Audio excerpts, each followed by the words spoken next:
In this short tutorial, we answer the question, what is diversity and inclusion? Explaining along the way how we can look at the people of the world through different lenses. To do this, let's break down both diversity and inclusion. So to begin with, let's answer the question, what is diversity?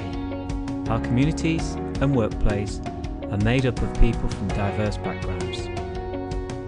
Some differences are visible and may be obvious. Age, gender, ability, and colour. Where some differences are visible, other differences are hidden, unknown, and not obvious.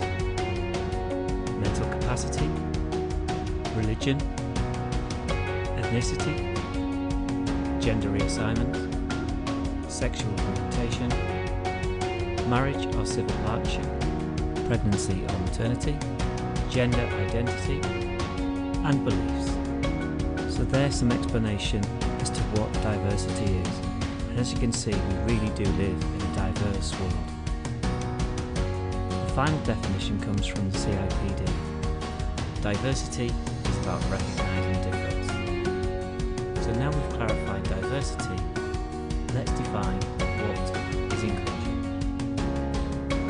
Inclusion is embracing diversity. It's an environment where people feel valued, where anyone can contribute. It's creating an environment where everyone feels welcome and can get involved regardless of their background. Or as the CIPD put it, inclusion is where difference is seen as a benefit, and where perspectives and differences are shared, leading to better decisions. It's recognising and understanding we are all different. We can all contribute. Anyone can be included. Quite simply, diversity and inclusion is about creating an environment where there is openness, fairness, representation and involvement.